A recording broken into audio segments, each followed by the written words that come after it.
long list of companies that he's helped bring to this area. Unfortunately, in his campaign literature, he's produced two, both of whom have asked them to stop using their names in his campaign literature, one of whom came out and said, we work with a variety of local and state officials to come to this state, into Pleasant Prairie, but Bob Wirtz wasn't one of them.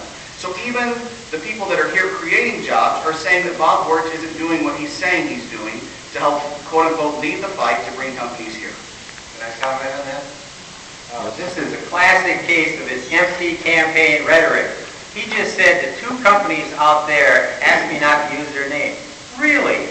This is a half-page ad in the Kenosha News thanking me and John Steinbrink for helping save jobs over at Ocean Spray.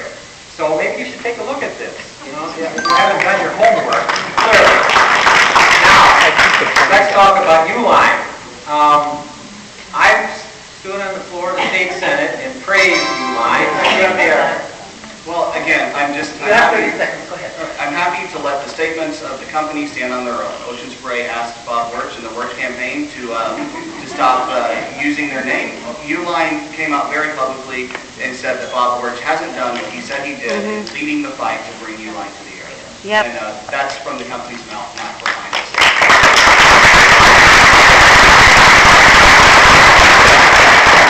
You might have already addressed this, but please explain other things that you have or would have done to make Wisconsin a positive environment for business. Can you think of other things?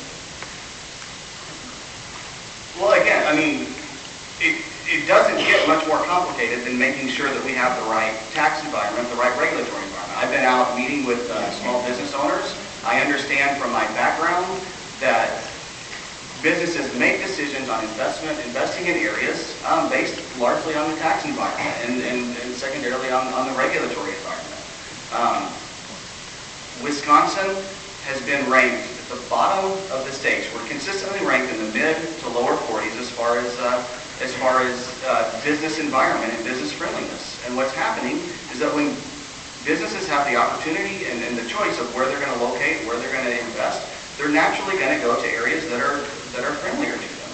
And Wisconsin hasn't had that environment. And so, again, it goes back to fundamentally, are we going to have a high tax, high spend state, or are we going to get our spending under control so that we can get our tax burden in the state under control so that it makes people want to live in this state? Right. Well, first of all, I think my opponent's been in Chicago for too long. He hasn't looked at the new companies that have moved into this area. And he's missed one of the big elements out there in economic development. Economic development depends on education. You have to have a trained workforce. He never even mentioned that.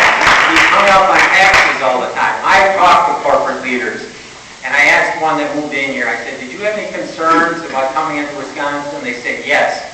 We're worried about a trained workforce, something that's not in his vocabulary.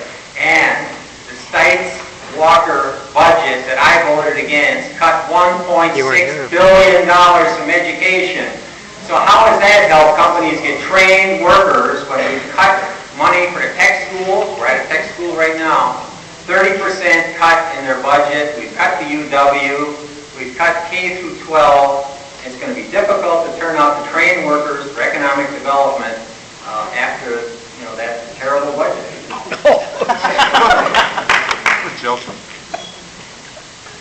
40% of the workforce that lives in Kenosha County works outside of Kenosha County. Ira Laboratory is our largest employer, our largest private sector employer. The problem in this county isn't that we don't have a trained workforce, it's that we don't have the jobs for the trained workforce that's here. Yep.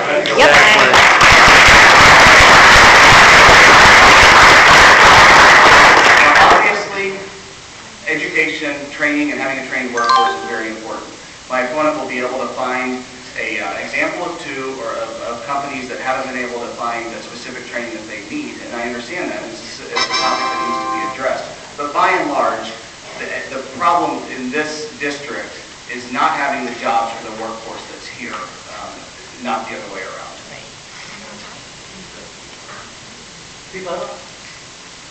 Well, once again, economic development is something he didn't even mention until I brought it up, and I find that shocking. And I just think that clearly trained workers, it used to be Bucyrus down there, they just got bought out with a different name. They've been asking for MIG-TIG welders that they can get out there, and Gateway hopefully can turn them out.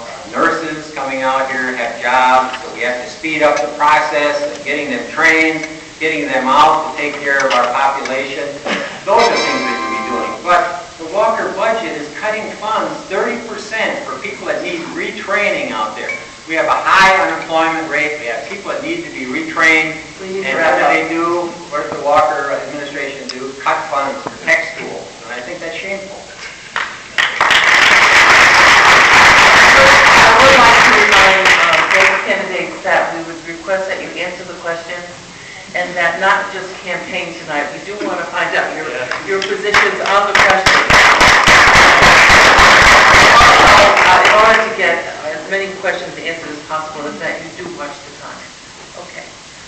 Let's move on. Controversial legislation is a part of our political system. If a controversial bill is brought to the floor and you don't agree with it, specifically, how will you represent your constituents? Well, you try and change the bill, you try and make it better, you bring forth amendments out there. You try and change the committee, if you're on the appropriate committee for that legislation when it comes through, and you try and change it on the floor. Sometimes you're able to work with the author of the bill beforehand, put your input in.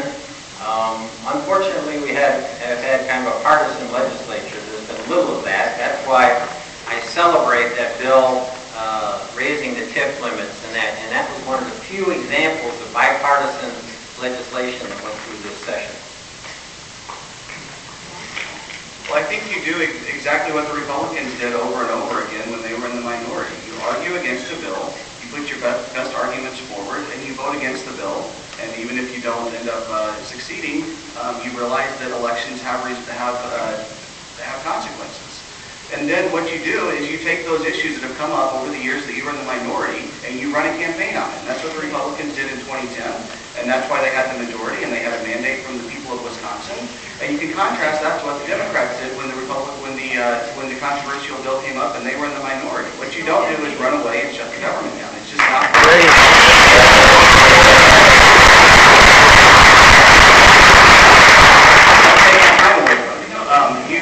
It's not the way to run the government. It's not a practical way to just keep, if you're upset, you run away and shut the government down. Now, this touches on something else, and that's kind of the political climate right now. And it's shocking to me as an everyday citizen, some of the stuff that goes on both in Madison and Washington. And in my opinion, one of the things we need to do to fix that problem is elect people that are used to getting stuff done. Businessmen don't act the way the politicians do. You look at it and you think that's the most ridiculous thing. We are not in junior high. That's not the way you get stuff done. You work together, you debate, you compromise. You don't act the way that politicians act. We need to get rid of these career politicians, and it cuts on both sides of the aisle. I'm not going to say it doesn't. But we need to get rid of these career politicians, put people in office that want to serve the community for a time and then get back to the private sector. I'm more interested in getting stuff done than in being something. Yeah.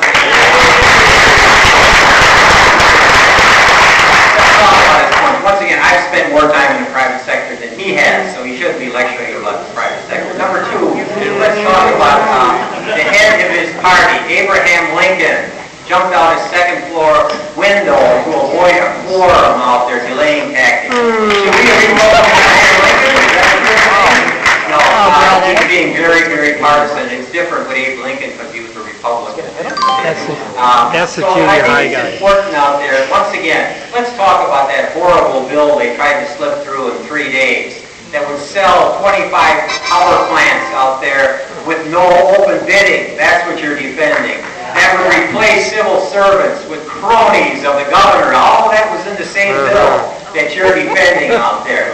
No, it was a shameful bill that took power away from the legislature on human services, crony jobs for the Walker administration, and they tried to ram it through in 3 days. You and your party should be embarrassed bringing forth legislation like that.